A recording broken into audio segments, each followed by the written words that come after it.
você quer? O que você realmente deseja? Essa é uma pergunta muito simples para uma resposta muito complexa. Um filósofo disse certa vez: penso, logo existo. O problema dessa frase é que reduz muito ao homem a uma questão intelectual e esquece de um fator muito importante. O ser humano é um ser guiado pelo seu amor, pelo seu coração. Em outras palavras, nós estamos sempre amando alguma coisa e sempre somos guiados por aquilo que amamos. Fique com a gente nesse programa, porque nós vamos falar que você é aquilo que ama.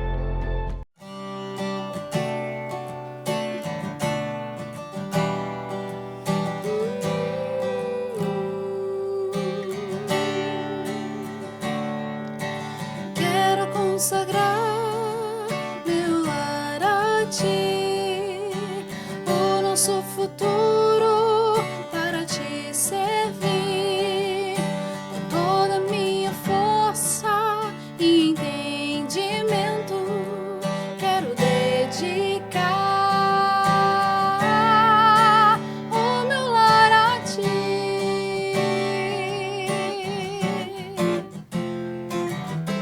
Quero consagrar meu lar a ti, o nosso futuro para te servir, com toda a minha força e entendimento. Quero dedicar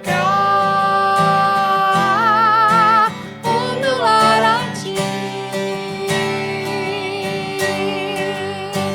Eu e minha casa serviremos a Deus.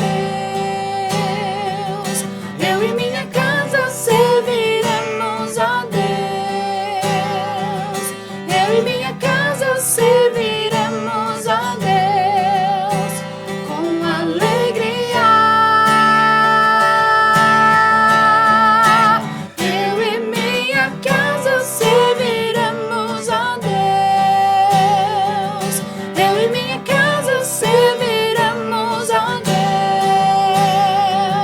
Eu e minha casa serviremos a Deus com alegria.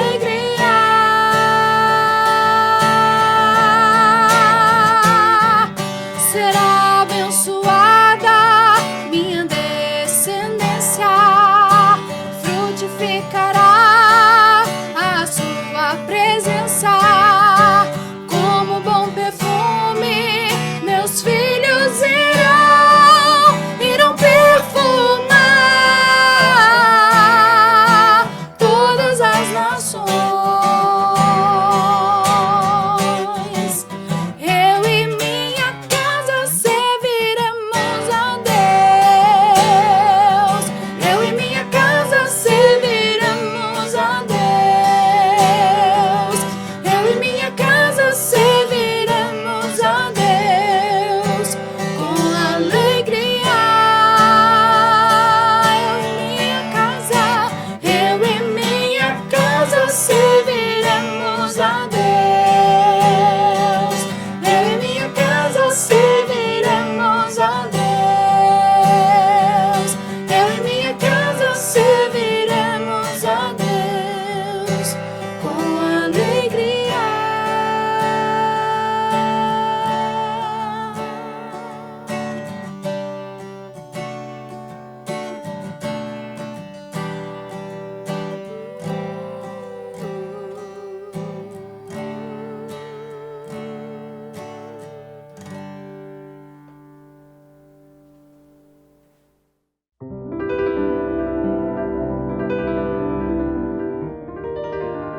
Olá, seja bem-vindo mais uma vez ao nosso programa. Nós estamos falando sobre Você é Aquilo que Ama.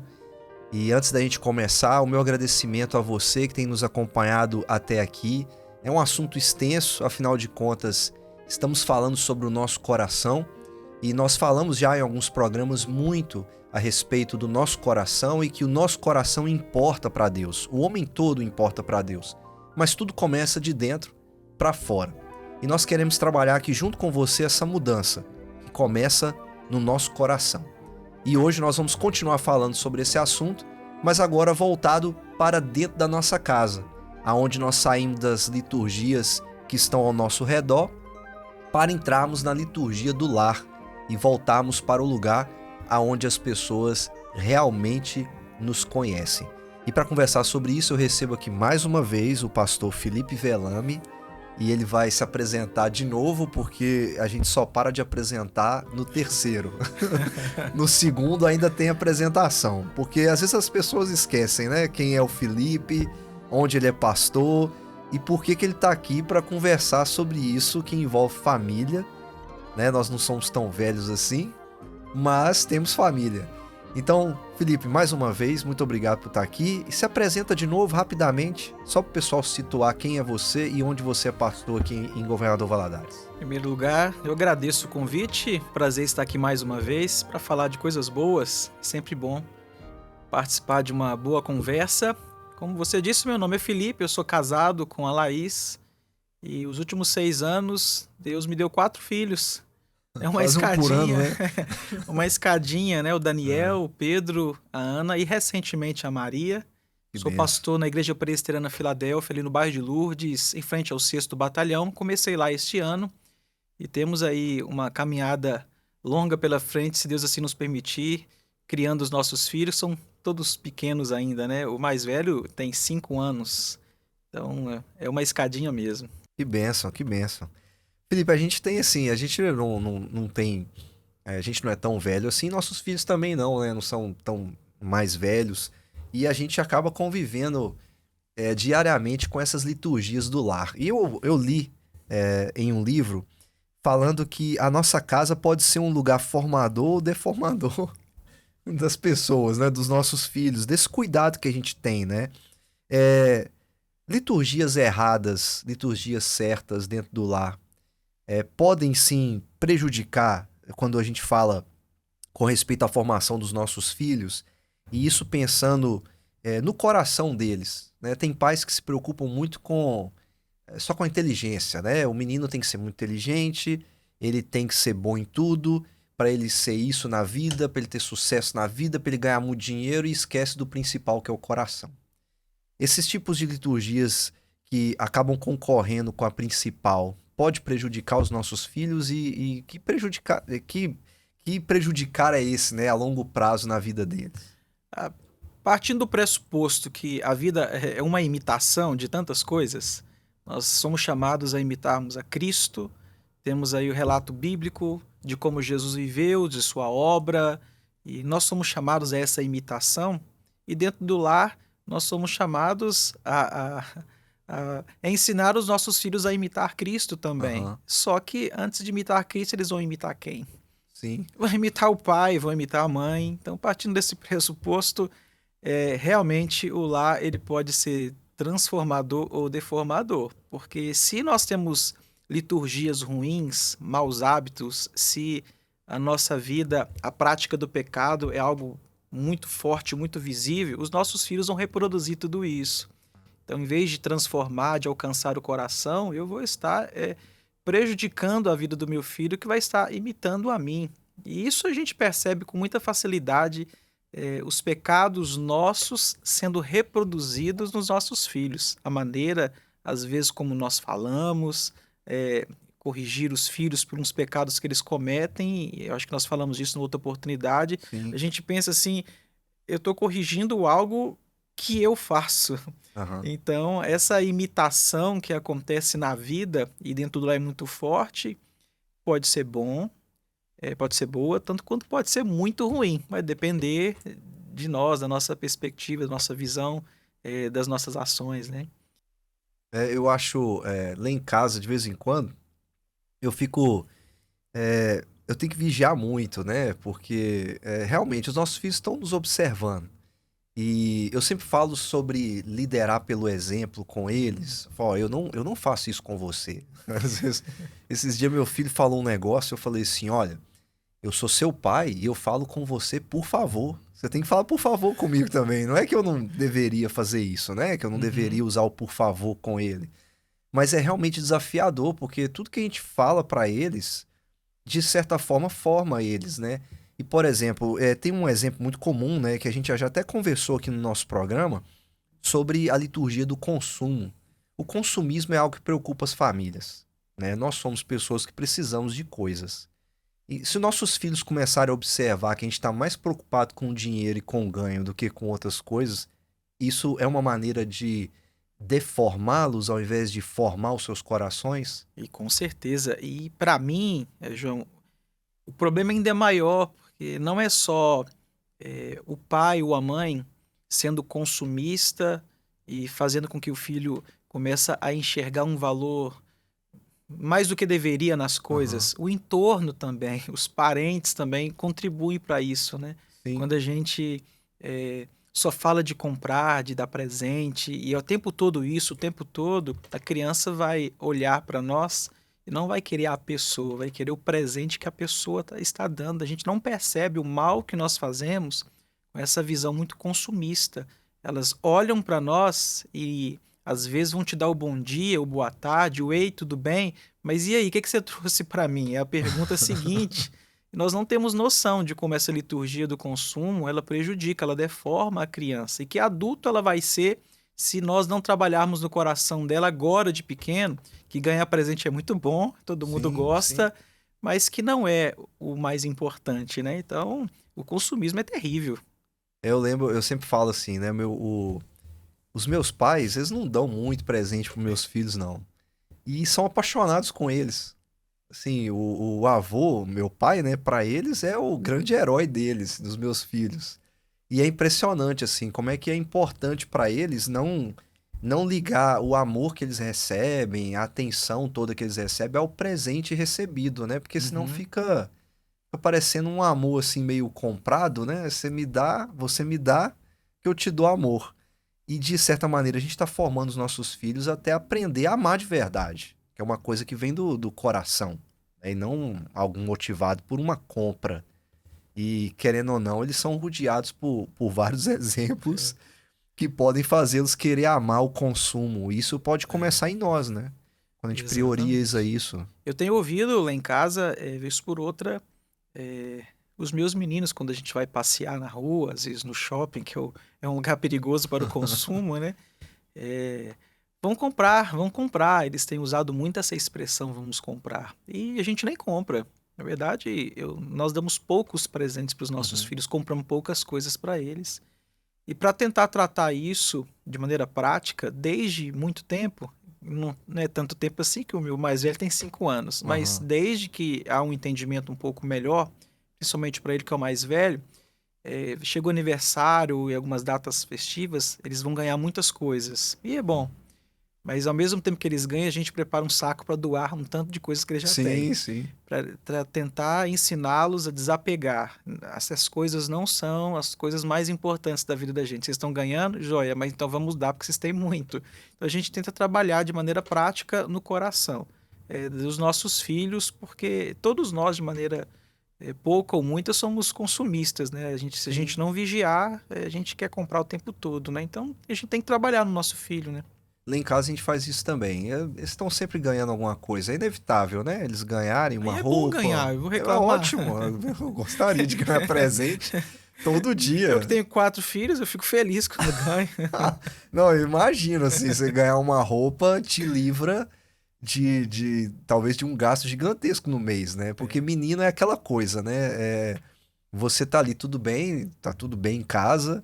Eu já brinquei isso aqui em algum programa pra trás, que tava tudo bem em casa e de repente queima a televisão, o tênis estraga, a roupa do uniforme tá furada e tem que trocar tudo.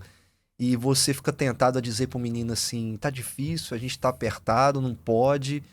E acaba que eles ficam preocupados também, né? Fala, por que que meu pai não pode comprar essas coisas agora? Ao mesmo tempo, a gente tem que ensiná-los a valorizar, né, o que Uhum, ganha.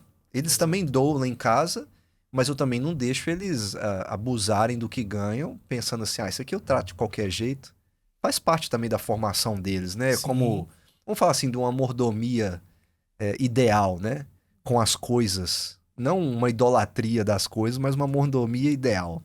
Lá em casa a gente já ouviu algumas vezes, e isso aconteceu essa semana, né? Desse passeio. Ah, vamos comprar, vamos comprar. E às vezes a expressão muda, né? vamos trabalhar para comprar, que é o que a Aham. gente tenta inculcar na cabeça dos nossos filhos, que o dinheiro tem valor, e é com o suor, e é com o cansaço da gente que a gente tem a renda. Então, comprar não é só comprar, isso exige de nós trabalho e dedicação. Então, a gente tenta ensinar os nossos filhos, quer comprar? Ok, mas tem um valor. E para você ter esse valor, tem um trabalho por trás. Uhum. Mas é um processo, né? Eu tô falando de crianças muito pequenas, eu não sei até que ponto eles compreendem tanto, mas a gente vai colocando a semente, né? Isso é educação. Nós vamos Sim, colocando esse princípio da mordomia, tentando trabalhar isso, porque nós entendemos mesmo que essa liturgia, né, citada do consumo, ela é muito forte na nossa sociedade e ela acaba com a gente. Então, eu não sim. quero ver isso nos meus filhos, né? Eu quero que eles lidem bem com os bens. Ótimo, ótimo. É isso mesmo, porque senão crescem, a gente tão preocupado que eles sejam bem-sucedidos em ter as coisas, e quando tem é aquela coisa, né? Não sabe nem lidar com o que tem e vai viver uma vida muito difícil do mesmo jeito, né? Aquela, É, você ganha 10 mil, vive com 12 mil, não dá. não dá. Você vai ficar endividado do mesmo jeito. Tem uma outra liturgia que eu gostaria muito que a gente falasse dela aqui. Não sei nem se a gente pode chamar de liturgia, mas é uma prática, que é a idolatria no lar. É inevitável a gente não. Eu lembro a primeira vez que eu li sobre isso, eu até achei estranho.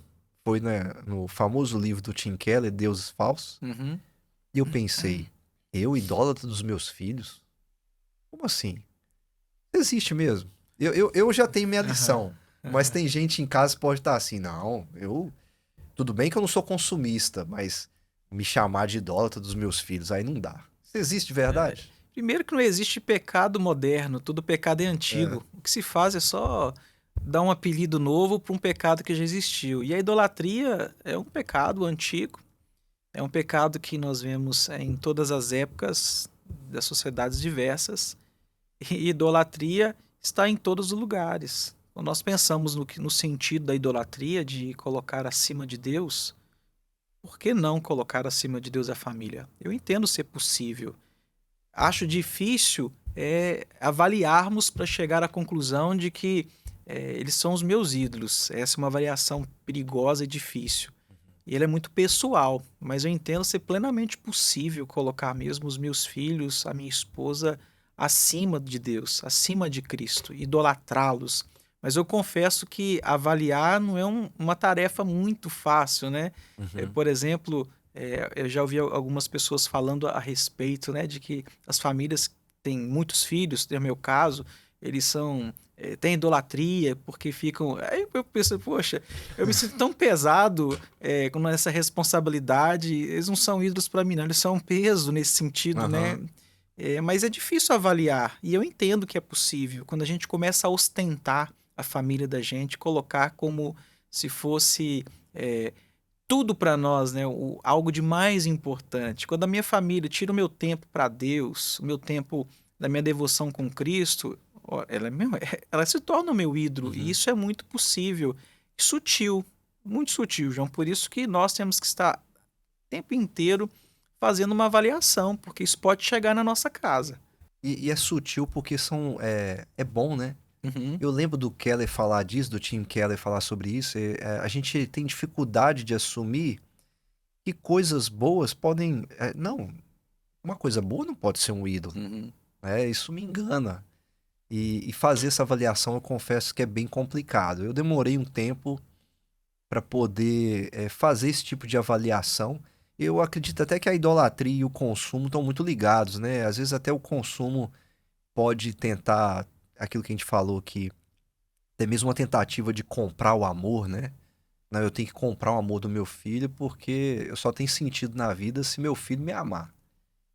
E pensando nessa avaliação, tem algum caminho que a gente pode fazer só para a gente ajudar, né? Para a gente conseguir fazer uma avaliação do nosso lar. Se o nosso lar está ou não seguindo essas liturgias, ao invés de amar a Deus sobre todas as coisas. Acho que o primeiro lugar é tentar pensar onde Cristo está no seu tempo. Porque se eu não tenho tempo para Cristo, mas eu tenho tempo para as outras coisas, tem um problema aí. Ainda que essas outras coisas sejam a família. Uhum. Família não é coisa. E eu não estou falando de igreja, estou falando tempo com Cristo. Então são avaliações assim, eu preciso pensar mesmo qual a minha posição diante da cruz. Quem é que está roubando esse lugar? É comum nós ouvirmos expressões assim: ah, o meu esposo, a minha esposa é tudo para mim. Eu não sei o que, é que eu vou fazer se eu perdê-lo. Uhum. Tá aí uma boa avaliação. Você não sabe o que fazer, que vai perdê-lo. Ele, por mais importante que seja o seu cônjuge, não é mais importante do que Cristo. Se você perdeu o seu cônjuge, é porque Cristo permitiu. E a sua satisfação em Cristo não pode ser alterada em nada. Isso vale aos filhos. E é um assunto delicado e difícil, porque quem já viveu sabe o que é. Eu não vivi isso. Mas é uma forma da gente avaliar, né, a importância daqueles que estão comigo comparado com Cristo. Esse negócio de que é tudo para mim, de que eu não vivo sem, para mim já é um discurso, no mínimo, perigoso.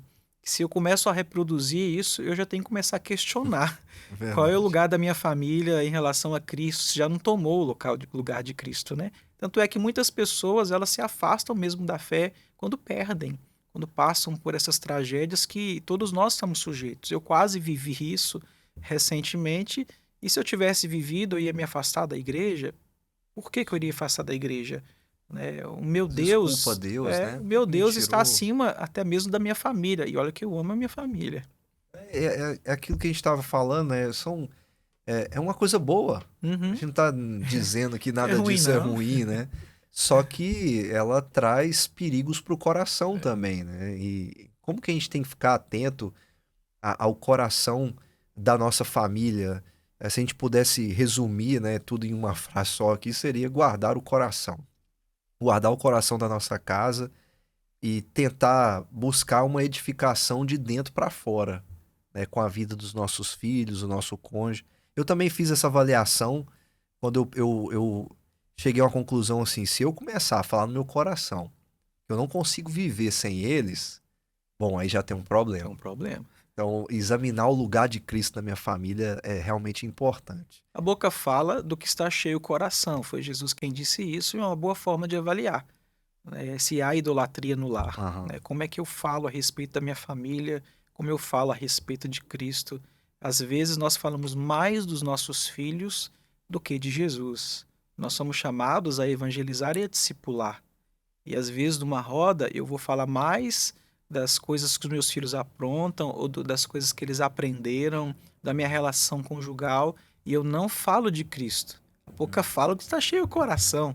Eu preciso falar de Cristo ao falar da minha família, porque Cristo está acima da minha família. E às vezes até eu lembro do meu menino, ele falando com ele algumas coisas e ele não fazia.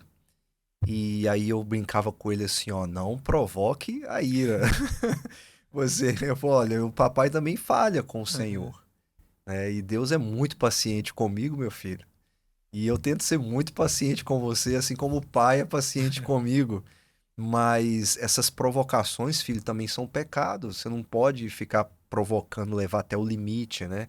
E é bom nas nossas conversas a gente ter essa perspectiva cristã, né? De falar com os nossos filhos, até mesmo para abordá-los até na hora da correção, Sim. para eles entenderem o quanto que é necessário aprender as coisas, crescer, para formar de fato o coração deles. Eu brinco lá em casa assim, olha, vocês vão crescer e lá fora não tem papai e mamãe. Lá fora são outras pessoas. É um mundo Uhum. aguardando vocês. E tudo que a gente faz é para educá-los e formá-los para que vocês estejam prontos, né? De dentro para fora, né? Porque não adianta nada ter tanta pressão do lado de fora e o coração não está preparado, né? Para essa pressão toda que o mundo traz, né? Sobre eles. E vai trazer um dia, né? E quando eu penso assim no coração, ô João, qual o propósito da educação de filhos? Vamos pensar, né? Já que tratamos de filhos, eu preciso educar para a eternidade. Você começou a falar disso no início do programa aqui, e às vezes eu me preocupo muito que o meu filho seja educado.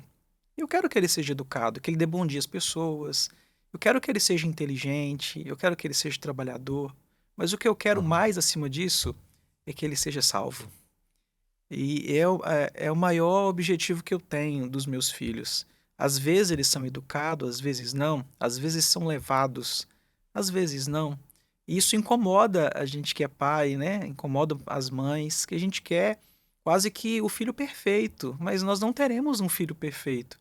O que eu quero é que meu filho tenha Cristo, assim como um dia eu tive. É o que eu mais quero na vida. As outras coisas serão outras coisas. Então a gente tenta trabalhar o que é mais importante para nós dentro do coração. É um coração com Cristo. Mas que seja educado é bom. Sim. A gente fala isso com eles. De vez em quando a gente também fala com eles: olha, meu filho, é bom você fazer isso, fazer aquilo. Mas para nós o mais importante é você crescer crente. É isso aí. Crescer amando o Senhor Jesus. Se você vai ser isso quando cresceu aqui. Se vai ganhar dinheiro, se não vai. Pouco importa, né? A vida. É aquilo que Jesus fala, né? O resto vai ser acrescentado, né? Quando nós buscamos em primeiro Isso. lugar o reino de Deus. E Deus vai acrescentando o resto e dando a gente condição, né? De fazer isso com a nossa família. E eu queria falar sobre outra coisa, só que eu vou deixar para o próximo programa. Porque nós já avançamos bem aqui, eu acho. Que é, as pessoas podem olhar a gente aqui agora e pensar assim: não, a família desses dois pastores aí deve ser perfeita. Ah, é perfeita. Filhos perfeitos, esposa perfeita. E vamos deixar para o próximo programa que a gente fala de coisas mais práticas e a gente toca num ponto importante que é a imperfeição da nossa casa. Que é inevitável a gente não falar disso. Então a gente conversa no próximo programa e a gente fala Joia. sobre isso. E você ficou com a gente até aqui, então você não pode perder, porque você vai descobrir que as nossas famílias não são tão perfeitas assim e que talvez não há problema em saber que a sua família também é imperfeita, mas que a solução está no Evangelho do Senhor Jesus. Te espero no próximo programa e você não pode perder a nossa próxima conversa. Que Deus te abençoe.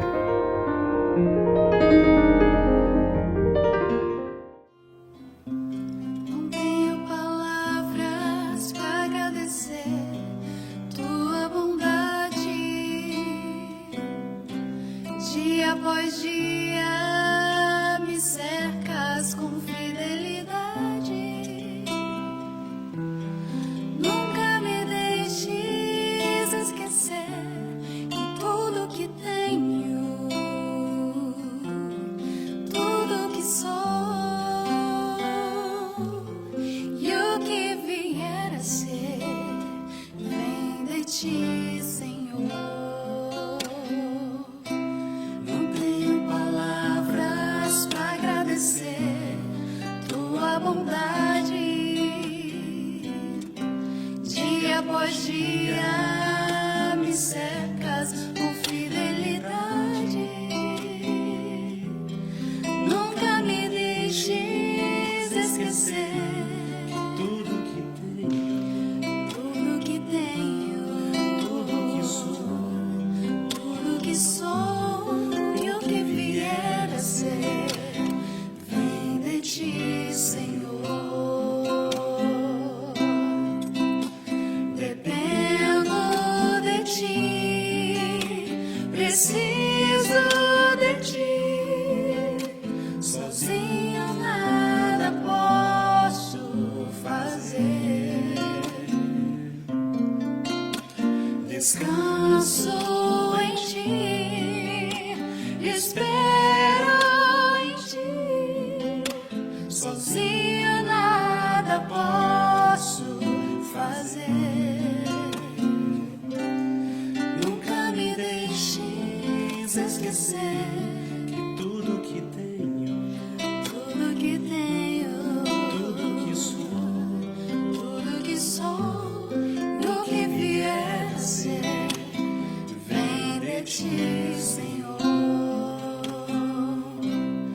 Tudo que tenho, tudo que sou, e o que vier a ser, entrego a ti, Senhor. Tudo que tenho, tudo que sou, o que vier a ser, entrego a ti, Senhor. Nunca me deixes